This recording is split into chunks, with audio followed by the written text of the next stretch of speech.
Assalamualaikum warahmatullahi wabarakatuh. Salam sejahtera.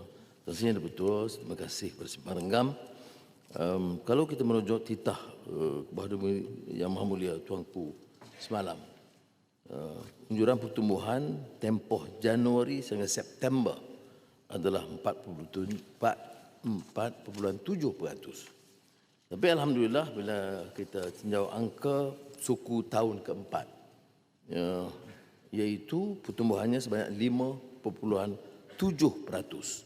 Maka angka terkini pada pagi ini saya ingin maklumkan bahawa pertumbuhan KDNK 2025 mencatat kadar 4.9%, iaitu mengatasi unjuran rasmi di antara 4 sehingga 4.8%. Bukan saja KDNK berkembang, tetapi prestasi ringgit adalah yang terbaik sejak 5 tahun, iaitu mencapai 4.05 ringgit ketimbang dolar Amerika Syarikat.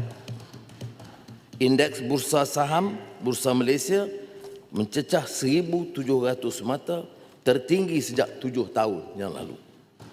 Pengangguran pada November 2025 turun pada 2.9%, kadar terendah dalam tempoh 11 tahun. Ini alhamdulillah kerana kerjasama dari Yang Berhormat menjamin kestabilan politik dan kesinambungan serta kejelasan dasar.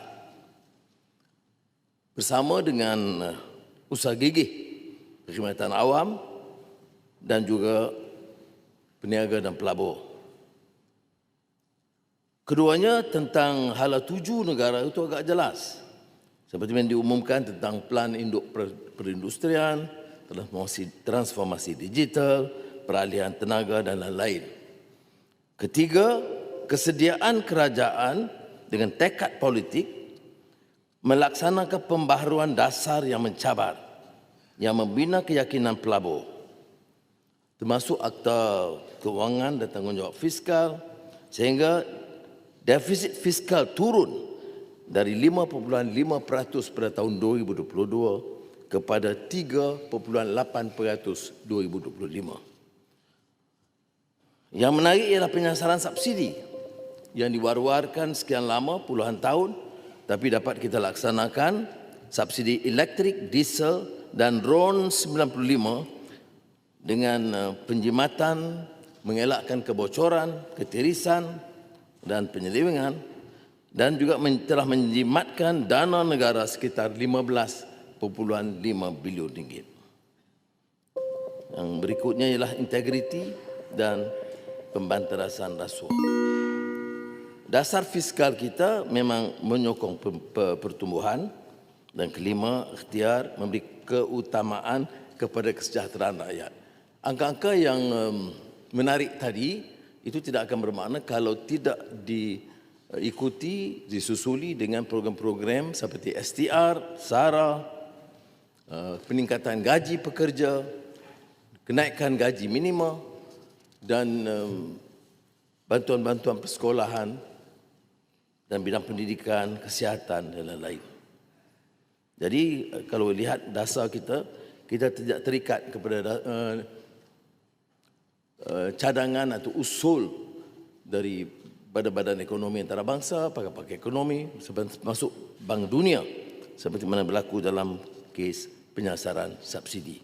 Jadi mudah-mudahan dapat kita kekalkan kestabilan ini untuk merangka program yang lebih meyakinkan dalam 1 tahun-tahun akhir ini, insya-Allah.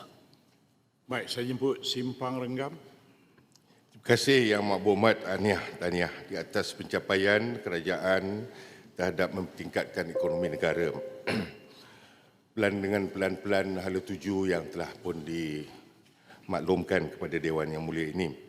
Walau bagaimanapun Yang Berhormat, kita sedia maklum bahawa antara penyumbang besar pada pertumbuhan ekonomi negara adalah foreign FDI kita.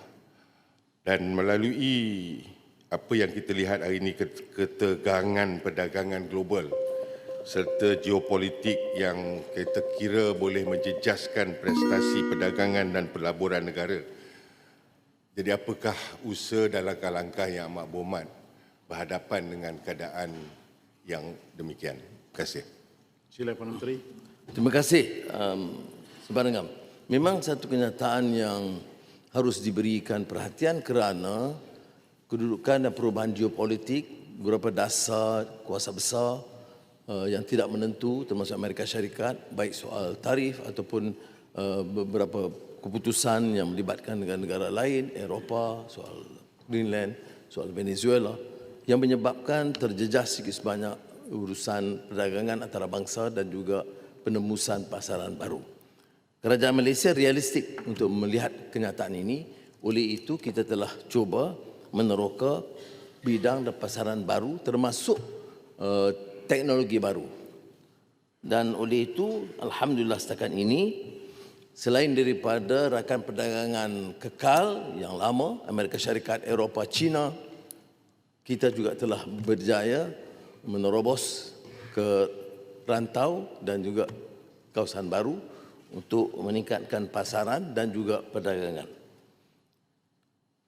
Bagi 9 bulan pertama 2025, pelaburan diluluskan ialah 285.2 bilion ringgit, iaitu pertambahan 13.2% ketimbang tempoh sama 2024. Pelaburan diluluskan adalah tertinggi dalam sejarah setelah 329.5 bilion ringgit 2023 dan 384.4 bilion ringgit 2024. Tapi satu kenyataan yang sangat membanggakan, alhamdulillah, ialah yang akan diumumkan oleh Madrid pada 12 tengah hari ini, iaitu tren perdagangan positif dan tertinggi dalam sejarah. Sejarah tercipta dan angka itu akan diumumkan secara terperinci tengah hari ini dengan jumlah perdagangan untuk tahun 2025 mencecah 3 trilion ringgit pertama kali. Jadi sebab itu saya rumuskan perlunya penjelasan dasar, perlunya disiplin dan tata kelola yang baik dan meneroka pasaran baru. Terima kasih. Silakan.